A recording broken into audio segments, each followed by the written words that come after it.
Masterizer. Sanibona, siqala ngomfana igama lakhe uYoung Do owayedlala ama-video games futhi eyithandela ne-martial arts no-karate. Ngoba kuziwa kuma-fighting skills wayephasa kuwona wonke ama-disciplines. Wayene-skill kwi-karate ngoba wayethi noma engenela i-competition noma i-tournament ayiwina aphume phambili. Ngelinye ilanga ehleli nabangani bakhe beyidlalela i-video game wafonelwa ubaba wakhe emcela ukuthi akawumdelivele elinye i-order le-customer. Ngokuthi uYoung Do wayejwayele ukusiza ubaba wakhe esitolo sakhe sokudla. Nokwathi lapho eseqeda ukwenza leyo delivery esebuya ebusuku wabona iphoyisa lilwa nesigebengu. Isimo sashuba kakhulu ngesikhathi iphoyisa lishawa isigebengu. Wacasa uYoung Do wayolekelela iphoyisa washaya lesigebengu. Ngesenzo sakhe uYoung Do wamenywa amaphoyisa ezombonga ngakusasa epolice station. Waphiwa isipho ne-award for isibindi sakhe. Nokwathi lapho sekuqediwe ukushutha izithombe wabizwa elinye iphoyisa ekuthiwa uSeoman eselilidala. uSeoman wabiza uYoung Do embizele ofisini lakhe baxoxe. Nokwathi kuleyo ngxoxo yabo uSeoman watshela uYoung Do ukuthi i-department yabo iyashoda ngamaphoyisa azoba sefieldini. uSeoman wacela uYoung Do ukuthi ngenxa yekhono lakhe lokulwa ufisa sengathi uYoung Do angafika azobajoyina okungenani ngaphansi kwe-trial abambe njengetoho. uYoung Do noma zimjabulisa iy'ndaba zokuba yiphoyisa kodwa wabuye wacabanga ukuthi njengoba engakufundelanga nokuba yiphoyisa watshela uSeoman ukuthi ucela amuphe isikhathi ayocabanga. uYoung Do esebuyela esitolo sikababa wakhe watshela ubaba wakhe lezi iy'ndaba. Kwathi mayezwa lokhu ubaba kaYoung Do wamvumela wathi akawuthathe lo msebenzi kodwa mayezokwazi ukuthi njalo azigcine ephephile. Wakujabulela ukuze ukuthola isapoti kababa wakhe uYoung Do nokuyilapho ahamba ayojoyina khona amaphoyisa okwakuzoba ukugada abantu abaphume ngeprobation ejele ababoshelwe ngaphandle. Ngakusasa iphoyisa elidala uSeoman wamtshela uYoung Do ukuthi umsebenzi wakhe kuzoba ukuqapha ama-location eyiboshwa ezinemlenze egqokiswe i-ankle bracelet ene-tracker lezi ezayisanda ukuphuma ngeprobation ejele for ukuthi zingenzi ubugebengu obusha. Nanokukhumbuza lezo yiboshwa ey'donsela ngaphandle ukuthi ziwagcine njalo echajiwe ama-ankle bracelet ngoba iphesenti lebhetri le-ankle bracelet lalivela kwikhompyutha yephoyisa nangokuthi umuntu wangayeqi indawo akalela ukuthi ayihambe. uYoung Do wayiqala ishift yakhe yokugada iscreen sekhompyutha ukutracker wonke ama-ankle bracelet eyiboshwa. Kodwa uYoung Do wanothisa ukuthi isiboshwa esisodwa igama laso uSang-woo ibhetri ye-ankle bracelet yakhe yayiphansi kakhulu. Nokwathi lapho uYoung Do ethi uyamfonela uSang-woo ukuthi akachaje i-ankle bracelet yakhe akangayi-answer ifone uSang-woo. uYoung Do waphuthuma ukuyoripothela uSeoman ngaleso simo. Bobabili bangena emotweni sebeye endaweni kaSang-woo. Nokwathi lapho sebefikile bebuka le ndlu yokuhlala khona uSang-woo bengaphandle uYoung Do wathi ucela ukuma la ngaphandle agade ewindini ngoba uyasola ukuthi uSang-Woo plan ukubaleka eqengeweni. Nangempela uSeoman wangena ngaphakathi wanokha emnyango wezwa kukhala umuntu wesifazane ngaphakathi endlini ecela usizo. Nokwathi mayengivula umnyango engena uSeoman waphuma ngewindi ngempela uSang-Woo kanti vele uzogxumela phambi kaYoung Do wayemlindile. uYoung Do wavele wenza kanje uSang-Woo.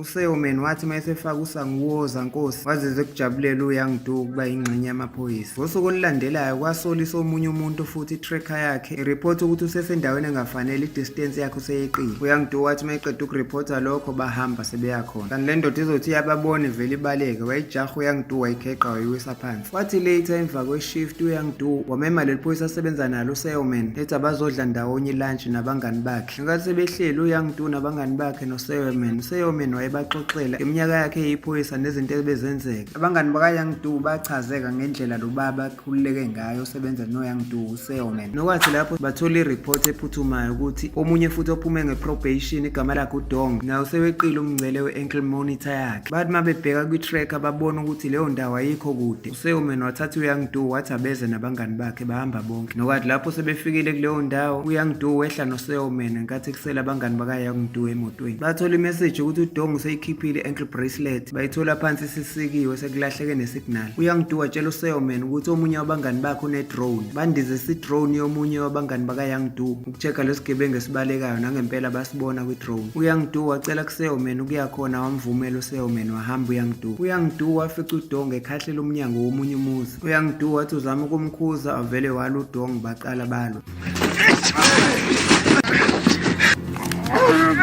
uYoung Do wayeyiwina impi kanti uDong uzothi eyibona ukuthi uyehlulwa avele athathe i-razor knife athi uzoyinquma yena manje ayibulala. uYoung Do wethuka wafonela uSeoman wagayida uYoung Do ukuthi akenze njani step by step. uYoung Do ngokulandela lawo ma-instruction kaSeoman wakhuluma noDong ukuthi angayenzi lento ayicabangayo. uDong wayekhala ethi unamahloni ukuthi uyisiboshwa esingaphandle ngeprobation. uYoung Do wayem-encourage uDong emtshela ukuthi mayebekezela uzogcina engasekho kulento yokuba kwi-probation engasahlangani namaphoyisa engasagqoki ngisho eboshe ankle bracelet eqakaleni. uYoung Du ecela uDongo ukuthi akabekezele usezosiqeda vele isigwebo sakhe akhululeke. Ngempela uDongo wagcina eyiyekile leyo nto. Ngakusasa ekuseni uYoung Du wayesendleleni eseya khona emsebenzini wabona omunye futhi ophume out ngeprobation egama lakhe kuthiwa uGunman. uYoung Du wanothisa ukuthi uGunman uthethisa omunye umuntu wesifazane. Wama uYoung Du egade okuzokwenzeka kodwa angenzeka lutho waphuthuma e-ofisini lakhe. Nokuyilapho uYoung Du wayesegade khona kakhulu i-tracker kaGunman. noYoung Du walireporta kuSeoman lolu daba lokusola uGunman. Nokwathi uSeoman mayifonela uGunman wayikhatha off i-call. Basuka ngempela lapho sebeyobheka yena uGunman. Nokwathi lapho sebefika bathola ukuthi ankle bracelet useyikhiphile. Bahlukana phakathi for ukuyombheka ngokuhlukana. Nokwathi esahamba uYoung Du wakhumbula esebona isalon ukuthi uGunman ubembone kule salon namhlanje emini njengoba kuweka anti kaGunman. uYoung Du wacabanga ukuthi la esalon ngoba ngalezi zikhathi kusuke sekuthulekile okunekwenzeka ukuthi uGunman khona la esalon. uGunman waqhamukeselwa nomunye umuntu wesifazane esalon ka-anti wakhe. noYoung Du wakwazi ukufika ngesikhathi wazolekelela lo muntu wesifazane. Nokwathi lapho ekugcineni uYoung Du wagcina embambile uGunman.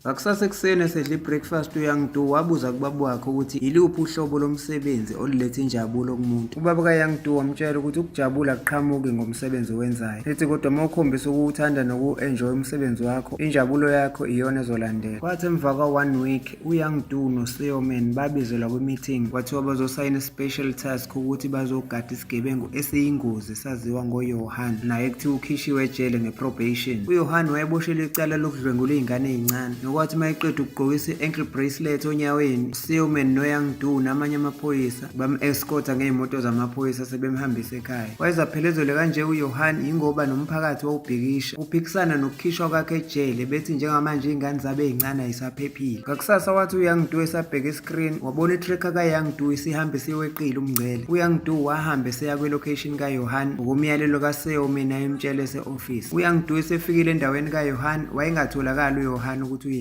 noma i-tracker yayikuveza ukuthi yena u-around noma yayiya ngokuya ingathi iyancipha. Kanti uJohan simbona lapha kuma-parking eyongena kwenye imoto. Lapho afika khona wakhuluma nenye indoda eyenza ibhizinisi elingekho emthethweni. Le ndoda yayinika uJohan umsebenzi ukuthi izomkhokhela imali uma ingaproduce amavidiyo ocansi ney'ngane ey'ncane azodayiswa kwiwebsite yobumnyama i-dark web. Emthembisa ukumkhokhela imali yesithathu engango-1 million. Wayijabulela le deal uJohan wavuma. E-police station wathi uSeoman mayethola ukuthi uYoung Du ulahlekelwe isignal kaJohan. uSeoman wafonela uYoung Du. uYoung Du wahamba for uku-avoid ukungasolakali wahamba wayophendulela ifoni phambi kwenye restaurant e-actor samuntu ozele ukuzothenga into edliwayo. Ngakusasa uSeoman noYoung Du babebuka ama-movement kaJohan angayizolo ebusuku. Nokuyilapho uYoung Du wacela khona imvume kuSeoman ukuthi ucela ukuyogada uJohan direct straight efieldini ngoba manje lento ye-track ibuye ibadidisa. uSeoman wamvumela uYoung Du. Kwenye indawo sesibona ingane encane igama layo uMinju esimbona ehambe yakubo kanti uzohlangana nenja umdlwane wadlala naye. Wathi uMinju esadlala naleyo nje encane kwaqhamuka indoda engaziwa yamthatha. Enye indoda esebenzela lo somabhizinisi ongekho emthethweni yathatha uJohan yamhambisa kwelinye ibhilidi eli-empty yamtshela ukuthi ikhona intombazane encane esitholakele bayivalele. Yatshela uJohan ukuthi yonke into isilungele imuvi ezoshutha kusasa ekuseni. Yaqhubeka le ndoda yathi uSangwoo lesiboshwe esingaphandle nasesike sasibona ekuqaleni yasho ukuthi uyena osengaphandle efieldini for ukuyodidisa amaphoyisa. E-police station uSeoman wathola imessage kwikhompyutha yakhe ukuthi uSangwoo usephinde waweqa futhi umngcele we-ankle monitor yakhe. Ngokuthi uYoung Du wayesabheka uJohan efieldini uSeoman ngalelo langa waphoqeleka ukuthi athathe elinye iphoyisa bahambe baya kaSangwoo. Njengoba sibona uSeoman nalowo partner wakhe beyongena e-warehouse. Bathi besaqala indawo bezwa ku-scream umuntu wesifazane bagijima bayakhona. Bathi besagijimela ukuya khona kanti ekade bebecushiwe. Kanti ngesasayidini likaYoung Du wayesalandela uJohan. Nokwathi lapho uYoung Du esethi uzohlangana noJohan kwaqhamuka inqwaba yezigebengu ithi izohlasela uYoung Du. uYoung Du walwa nazo lezi zigebengu ey'shaya nangonyawo likanodoli wasesitolo. Wakwazi ukugcina ey'shayile wayinqoba impi uYoung Du.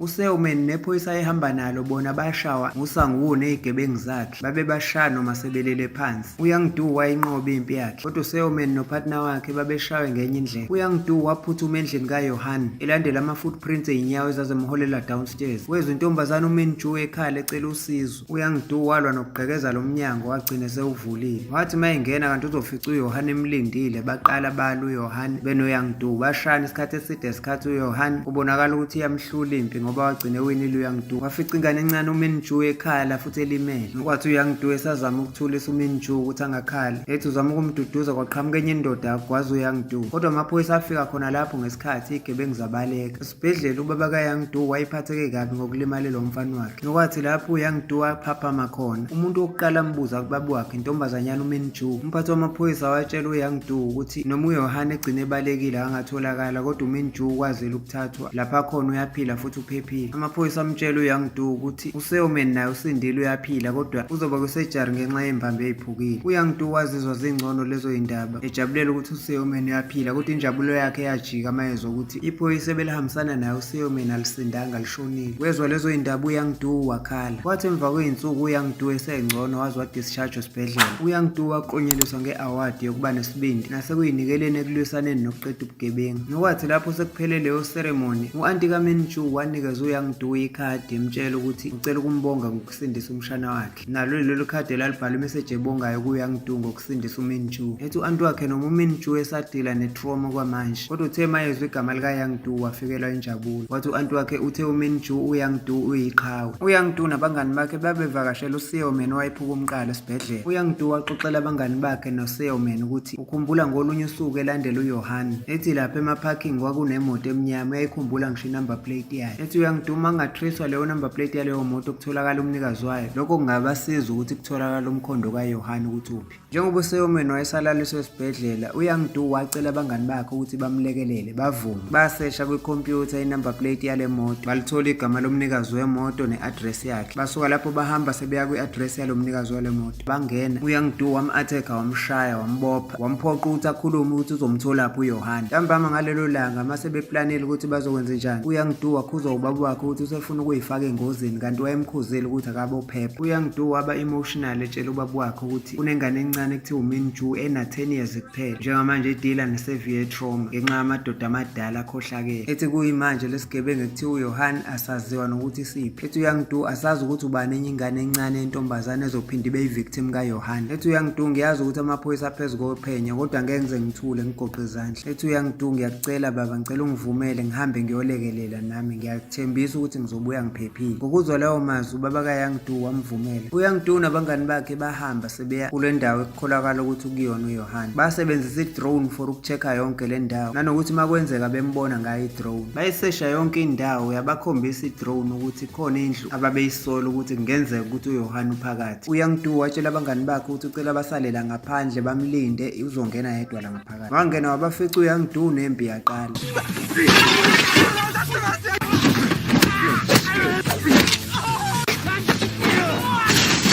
Wathi uYohan esethi uyabaleka, omunye umngani kaYoung Du wamtracker ngesikhathi emlandela ngedrone. Wathi eseyishaya wayiqeda zonke igebengu uYoung Du wasuka lapho wagijima elandela uYohan elekelelwa idrone. Wathi sebebhekene uYoung Du noYohan, siyathola ukuthi uYohan naye wayengeyona indoda elula, wayeprofessional kukarate, ingakho naye uYoung Du wathwala ubunzima mayebhekene noYohan. uYoung Du wayeselele phansi kuYohan ngaphezulu. Abangani bakhe babona kungcono bamlekelele uYoung Du, bagijimisa idrone yawusakaza amehlo kaYohan.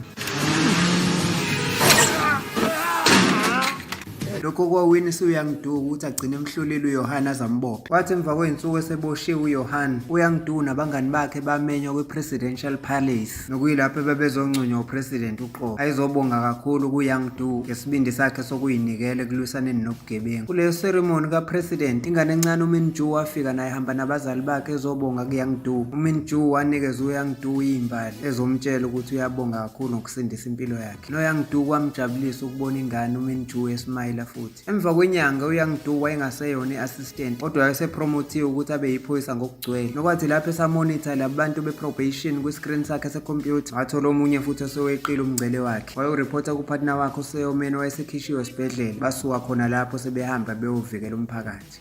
Siyayibeka lapha namhlanje, ungaphuthelwa imuvi elandelayo izo-uploada ngekudala.